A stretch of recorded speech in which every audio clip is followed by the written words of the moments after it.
Hi, good day. I'm Reggie Ibales and now I will show you how to sharpen a knife using the sharpening stone and sharpening steel. But first, let me identify the parts of the knife.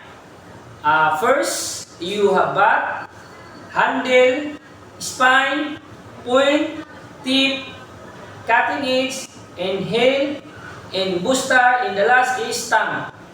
So you have two parts of sharpening stone. This is the coarse side or the rough side.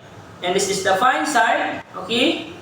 So now I will bring the water to make it wet. From 10 to 15 degree angle, 5 to 10 times.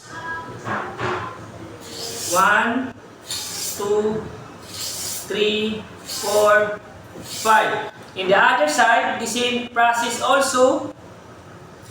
1, 2, 3, 4, 5. The next is the rough side. From 10 to 15 degree angle, from heel to tip, do it both sides.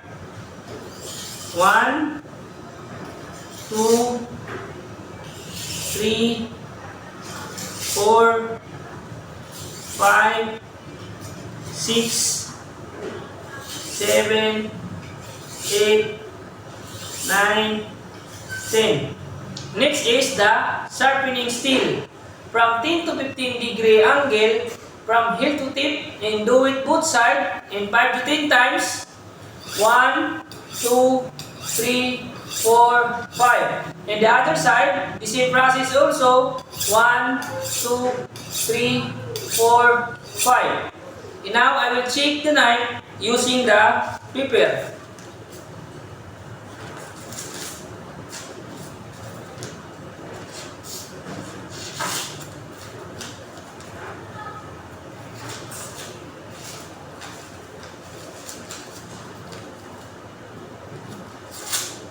And I thank you.